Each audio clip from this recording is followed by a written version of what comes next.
देवगावातील Eklavya residency स्कूलच्या बांधकामात गंभीर अनियमितता, निकृष्ट कामामुळे विद्यार्थ्यांच्या सुरक्षेवर प्रश्नचिन्ह, ग्रामस्थांची चौकशीची मागणी.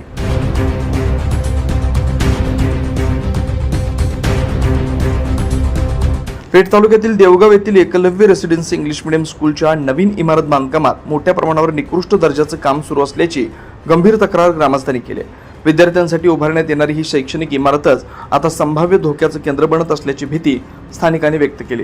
ग्रामस्थांच्या माहितीनुसार या इमारतीचं बांधकाम सुरू होऊन 3 ते 4 वर्ष उलटून गेली असतानाही आजपर्यंत पाणी व वीज यांची कायमस्वरूपी व्यवस्था करण्यात आलेली नाही. तसेच पाण्याची व लाईटची व्यवस्था केलेली नाही.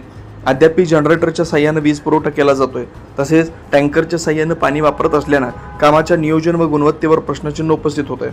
स्थानिकांच्या आरोपानुसार इमारतीचा पाया बांधताना आवश्यक असलेले BCC करण्यात आलं नाही.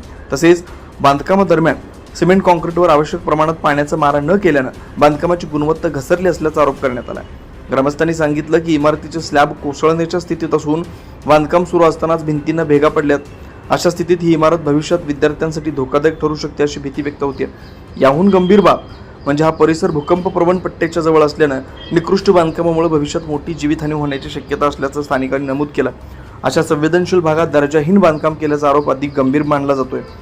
दरम्यान शाळेचं बांधकाम पूर्ण न झाल्यामुळे इथं प्रवेश घेतलेल्या विद्यार्थ्यांना इगतपुरी तालुक्यातील तसेच नाळेगाव येथील इतर शाळांमध्ये शिक्षण घ्यावं लागतंय. यामुळे विद्यार्थ्यांसह पालकांची मोठी गैरसोय होते. या शाळेचं बांधकाम कधी पूर्ण होणार याचे पालक वारंवार प्रतीक्षा करतात. अनेक पालकांनी आपल्या मुलांच्या शिक्षणासाठी प्रवेश घेतला असतानाही प्रत्यक्ष सुविधा उपलब्ध नसल्याने नाराजी व्यक्त केली आहे.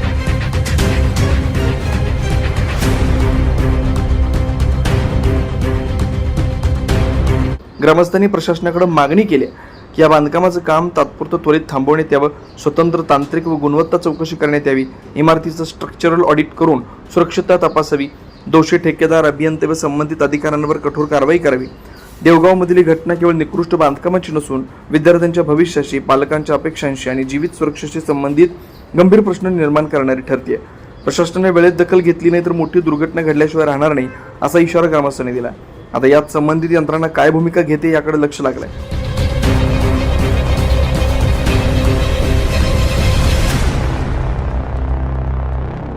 आज बघितलं तर आपण बघतोय एवढं स्ट्रक्चर बघितल्यानंतर आता हे बांधकाम बघा, हे पूर्ण दगड टाकून ठेवलेत. इथं बघितलं तर RCCचं बांधकाम पाहिजे होतं आणि याच्यामध्ये दगड टाकलेत. याच्यावरून कळतंय की ह्या RCCचं पूर्ण बांधकाम पाहिजे होतं. याच्यावरूनच कळतं आपल्याला की ह्या कामाची काय क्वालिटी असेल. ही अशी परिस्थिती आहे प्रत्येक कामाची. आता हे बघा ना, हे बांधकाम बघा, हे बघा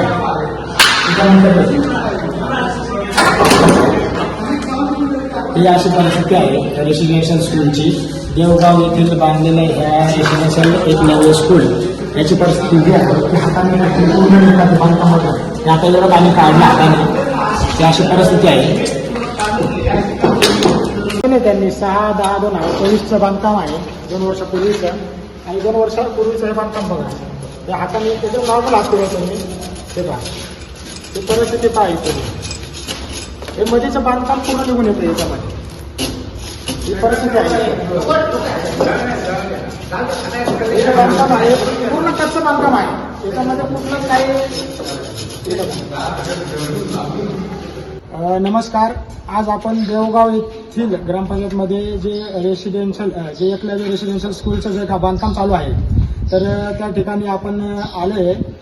या कामाची परिस्थिती आहे ना, खूप बिकट परिस्थिती आहे. जे बांधकाम एकदम हलक्या दर्जाचे, निष्कृत दर्जाचे काम केलेलं आहे. आणि त्या बाबतीत आपल्याला ग्रामस्थांनी सांगितलं होतं की एक चक्कर तुम्ही येऊन बघा काय परिस्थिती आहे ती.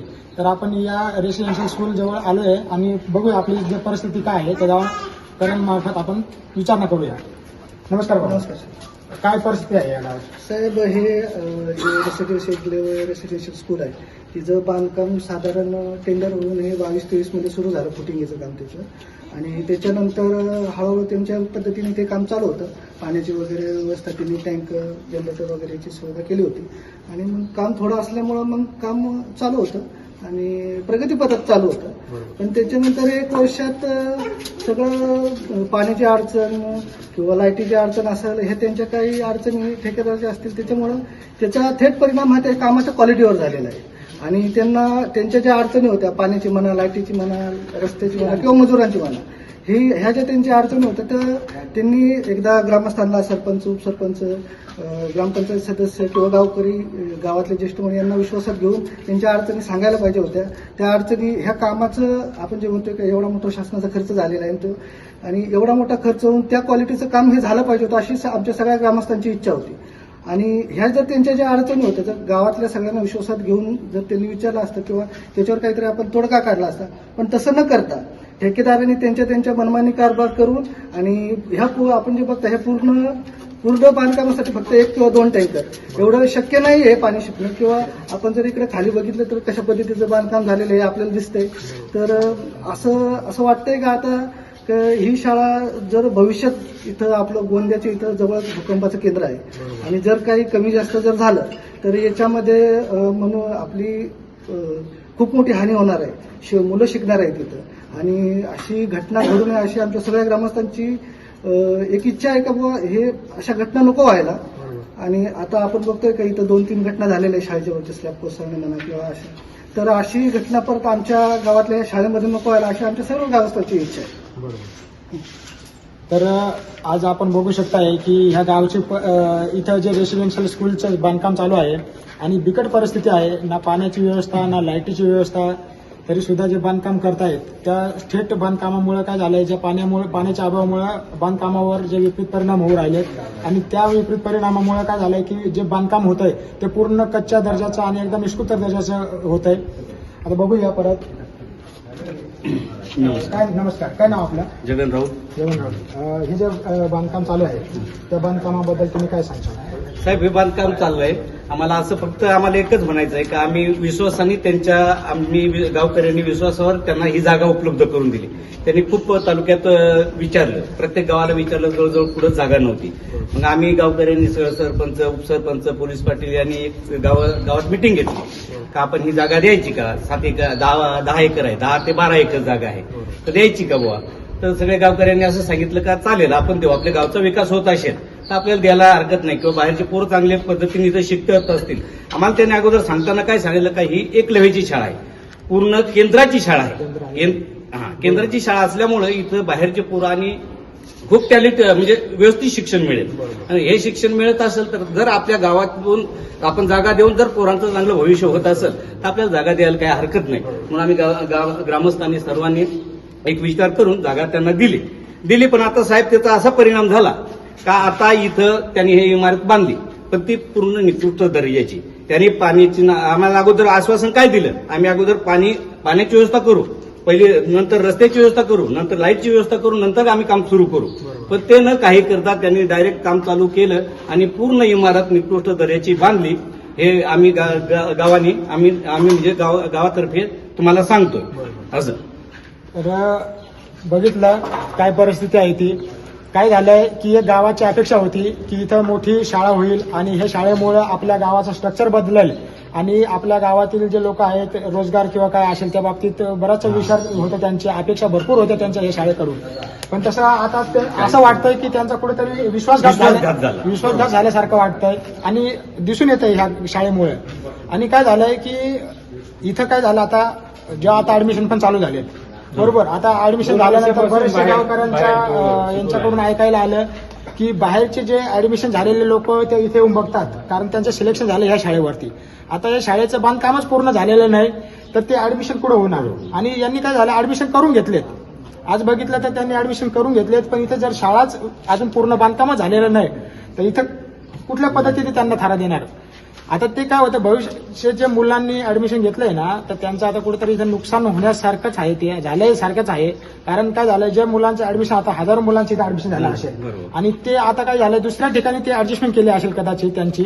आणि त्या ऍडजस्टमेंटमुळं जे मुलांचं होणारं नुकसान किंवा जी ऍडजस्टमेंट ती कुठेतरी शिक्षणावर परिणाम, राहण्यावर परिणाम, जे खाण्यापिण्यावर परिणाम, जी कुठेतरी अपेक्षा घेऊन आल्या असतील, जे संबंधित जे विद्यार्थ्यांनी ऍडमिशन घेतलं असतील, जे अपेक्षा मोठी कुठेतरी घेऊन आल्या असतील ते कुठेतरी आता त्यांना ऍडजस्टमेंट करावं लागत असेल. आदिवासी भागातील जे विद्यार्थी आहेत आणि ह्या शाळेमध्ये आदिवासी बहुल भागातील ऍडमिशन करणार आहेत. आता काय होतं आपला आदिवासी माणूस, आपले आदिवासी जे आहेत ग्रामीण भागातील लोक हे पहिल्यापासून ऍडजस्टमेंट करत आलेत. पाण्यासाठी ऍडजस्टमेंट करत आले, रस्त्यासाठी, जे अन्न वस्त्र निवारा ह्या प्रत्येक गोष्टीसाठी ऍडजस्टमेंट करत आलेत आणि आजही या शिक्षणासाठी ऍडजस्टमेंट करायची. तर हे कुठेतरी खंत वाटते ह्या गोष्टीची की हे व्हायला नको पाहिजे. तर संबंधित जे अधिकारी असतील, ठेकेदार असतील, तर ह्या कामावर ज्याचे अधिकारी इन्व्हॉल्व असतील तर हे कुठेतरी आपण त्याच्यावर कारवाई झाली पाहिजे.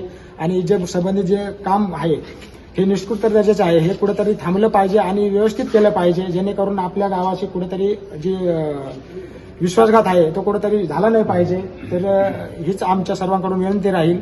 धन्यवाद. जय महाराष्ट्र. यादवराव काय सांगाल या शाळेबद्दल? तर ह्या शाळेला जेव्हा तो अधिकारी जागा पाहण्यासाठी आले, 2-3 गावाला फिरले ते, कुठे जागा मिळाली नाही.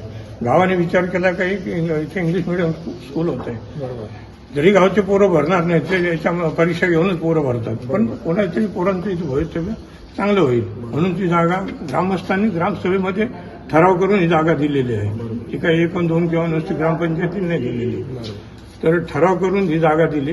बांधकाम 22-23ला सुरू झालं. त्यावेळेला सुरुवातीला वर्षभर पाया वगैरे हे ते चांगलं व्यवस्थित होतं. 3 ते 4 टँकर पाण्याचे होते. गावाने आम्ही खाजगी विहिरीवरून पाणी दिलं त्यांना. बरोबर. आणि नंतर जे बांधकाम व्हायला पाहिजे आता ते चांगल्या दर्जाचं नाही, एकदम कच्चं बांधकाम आहे. पाण्याचा एकदमच तुटवडा आहे. आणि इथं जवळ 1 किलोमीटरवर भूकंपाचे केंद्र आहे गोंदे गावाच्या शेजारी. बरोबर. तर त्यावेळेला उद्घाटन करताना सांगितलं होतं 2-3 वक्त्यांनी की ते भूकंपाचे केंद्र जवळ आहे, इमारती बांधताना व्यवस्थित बांधा. आता ज्या लोकांनी ऍडमिशन घेतलेले आहे शाळेत, देवोबाच्या नावाने बरेच ऍडमिशन झाले. इगतपुरी तालुक्यात आहेत, नाळेगावला आहेत ते विद्यार्थी शाळेत. आणि त्यांचे पालक जेव्हा येऊन पाहतात तर ते गावाला कोणी भेटलं गावाकरी तर त्यांना सांगतात भाऊ हे बांधकाम तर एकदमच कच्चं आहे, भविष्यात जर समजा पोरांचं नुकसान आलं त्याला जबाबदार कोण. ते कुठेतरी थांबलं पाहिजे. शासनाचा खर्च वाचेल आणि ते शासनाच्या खर्चापेक्षा जे पोरांचं भवितव्य आहे पुढं ते तिथं सुरक्षित काहीतरी मिळेल, सुरक्षा मिळेल अशी सगळ्या गावकऱ्यांची अपेक्षा आहे. नमस्कार बाबा. नमस्कार. काय नाव आहे तुमचं? विठ्ठल पाटील. बोला. काय गाव बद्दल आहे ते?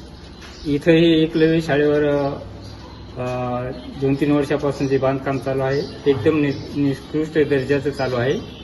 आणि इथं कोणी शासकीय इंजिनियर किंवा अधिकारी येत नाही.